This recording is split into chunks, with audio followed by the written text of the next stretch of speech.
Elena Rybakina's team hurried to Court 7 at the Foro Italico to make amends before it was too late after she revealed the night before her match against Alex Eala that she had done no preparation. This isn't a tale about winning in straight sets. It tells the tale of what a player ranked 42nd in the world had to do in order to survive, and why the difference in numbers was essentially meaningless. Is to get even higher in the ranking, to get this position as number one, but I know it's still a lot of work. It's all depends on the other players too, and yeah, definitely that's my biggest goal, next goal. So I actually didn't think about this statistic because I lost in Australia, so I think it was At 11 p.m. on May 9th, 2026. Elena Rybakina made one of the most insightful remarks of the entire clay season during Rome time. Rybakina stated, "We didn't even practice before. I'll get a lefty to practice since I know she's lefty. I will undoubtedly discuss the strategy with the team and strive for every point." Go back and read that. The only athlete on the WTA Tour to advance to the round of 16 at all 6 WTA 1000 events this season, Qatar, Dubai, Indian Wells, Miami, Madrid, and now Rome, was Rybakina, the 2026 Australian Open champion with a kilo score of 8,555. The night before she faced Alexandra Eala, Rybakina had to urgently schedule left-handed preparation. The following morning, Rybakina and Lyudmila Samsonova were training diagonal patterns on Court 7 at the storied Foro Italico. These patterns were created especially to mimic the angles that a left-handed opponent produces. Before a single ball was hit on May 10th, Eala was that dangerous. However, Rybakina's adjustment issues persisted. It was just the start. Every match at this level feels like life and death to you. What do you mean by that? I think I told myself that I wasn't tired enough. And I think, and I told this to my team that I wasn't finishing the points. The duration of the opening set was 51 minutes. A player of Rybakina's caliber, with an 82% service game win rate, a 72.7% first serve percentage, and 204 aces prior to the start of this tournament, does not spend 51 minutes on a first set against a world number 42 on a fast hard court. Eala was down 3-5 with a set point when Rybakina broke her second service game, which went to deuce 3 times. Despite this, Eala refused to give up. 13 days before turning 21, the 20-year-old Filipino saved it. She put a lot of pressure on Rybakina to serve out the set. It was only Rybakina's third ace of the game that brought the score down to 6-4. Routine was displayed on the scoreboard. The second set made everything even more evident when the court's clock revealed an entirely different message. In the opening game of the second set, Rybakina broke Eala's service. That's when most opponents consider the game to be over. After winning the first set, the world number 2 just broke your serve. That is an almost assured closure sequence in terms of statistics. The statistics were not read by Alexandra Eala. Eala's hour to love was broken. Elena Rybakina, who had 0 double faults during the match, made 4 backhand errors in a row, and all of a sudden the set was tied at 1. Eala maintained a 2-1 lead in her subsequent service game. The BNP Paribas Arena audience sensed it, and Rybakina had to instantly adjust. This is what the data indicates. Of Rybakina's 7 breakpoint opportunities, 4 were converted, 57%. Eala reached 100% of her one and only breakpoint. In reality, the player who was meant to be overpowered by breakpoints was the more proficient operator. In order to recover and get to 3-2, Rybakina needed her 6th ace of the game. Ranked 42nd, Eala had established a statistical advantage over a player whose serve is among the sport's most powerful tools. The real reason this contest was more difficult than anyone anticipated is revealed by what transpired next. Especially when you're changing seasons, or for me in clay is not my strongest surface, so every match is really a battle. Yeah, let's talk about that. You grew up essentially at the Nadal Academy, where I believe they have a couple of clay courts, yes. And yet, as you point out, you've played very little as a professional on clay compared to how much you've played on hard. Are you starting to fall in love with the clay? Is it a work in progress? How are you digging it now? Of course, I'm starting to build that relationship, especially at this level, because I've competed in clay definitely many times growing up, but playing as a professional obviously is a different game, I think. this is my first season where I've really done kind of these high level tournaments. So I did the 500 in Linz, 500 in Stuttgart, and then straight into the thousands, and then Roland Garros, of course. So I'm finding my footing, and I know that I can do well. I'm a much better player physically, mentally than I was last year. So, and we've really been working hard, my team and I. So I'm really happy with how I played this match, and hopefully, the things we've been working on will reflect. Without being aware of Eala's past, Rybakina's crew entered the Foro Italico. Prior to this third round, Alex Eala had already defeated Madison Keys, Jasmine Paolini, and Iga Swiatek, all of whom were in the WTA top 10. Every elite player was caught aback when Eala defeated world number 4 Coco Gauff at Indian Wells earlier in 2026. Then, 2 rounds before facing Rybakina, Eala beat Wang Xinyu, the Paris 2024 Olympic silver medalist, 6-4, 6-3. For Eala, that victory held particular significance. Wang had eliminated her at the ASB Classic in Auckland back in January.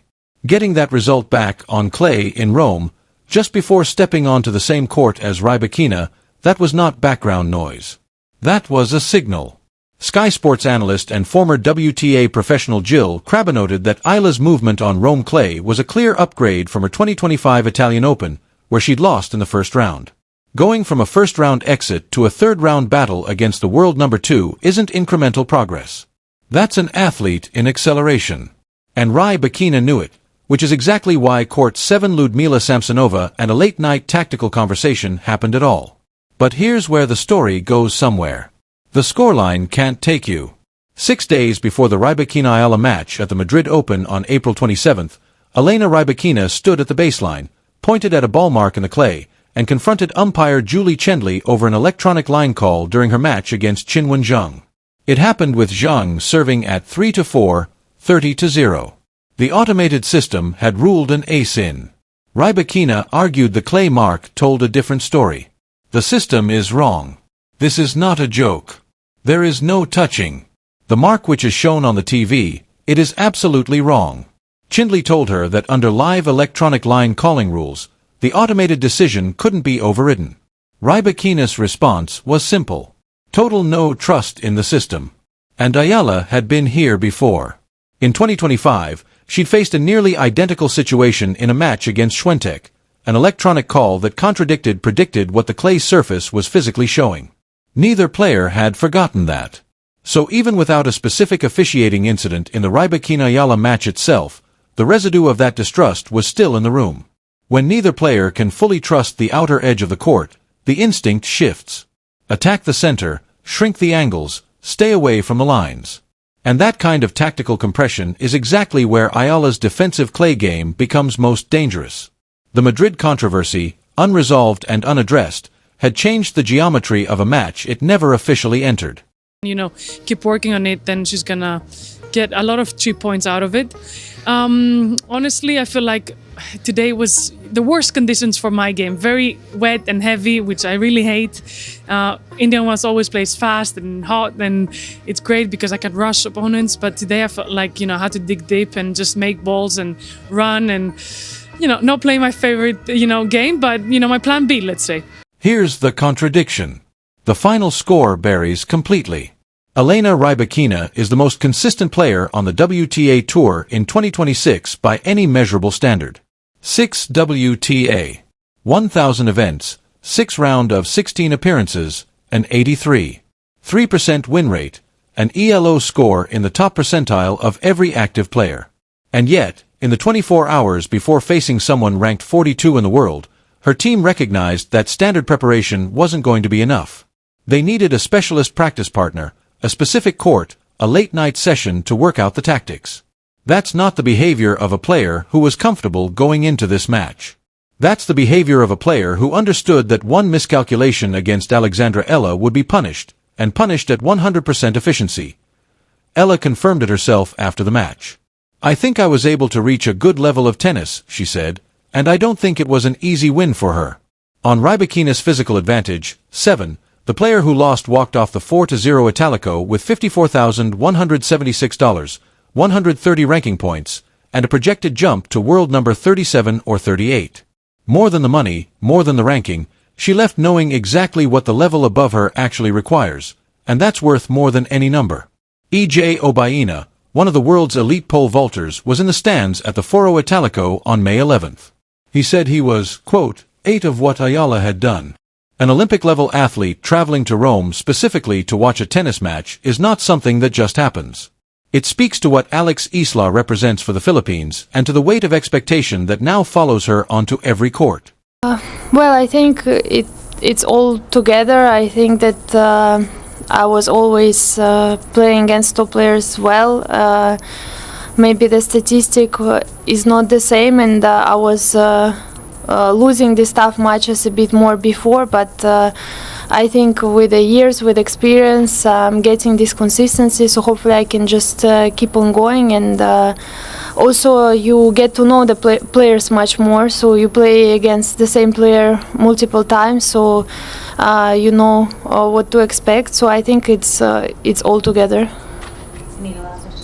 So what are you going to do between now and the final to recover and prepare to get the best performance on Sunday? We're still gonna do some work on the court, but definitely I will try to rest and be as fresh as possible. It's a bit tricky also to play late matches, then you need to wake up for the early match. Even if it's at 11, you're still like waking up many more hours in advance, so it's a bit challenging, but we will see what we can do, and yeah, hopefully I can be prepared well. After Rome, Eala withdrew from the WTI 125K event in Parma, choosing recovery over the extra ranking points. The official seeding cutoff for the 2026 French Open falls on May 18th. To avoid facing someone like Elena Rybakina before the quarterfinals at Roland Garros, Eala needs to land inside the top 32. Her ranking, sitting just outside that line, now depends partly on whether higher-ranked players withdraw, including Elena Rybakina, who has been dealing with an ongoing virus.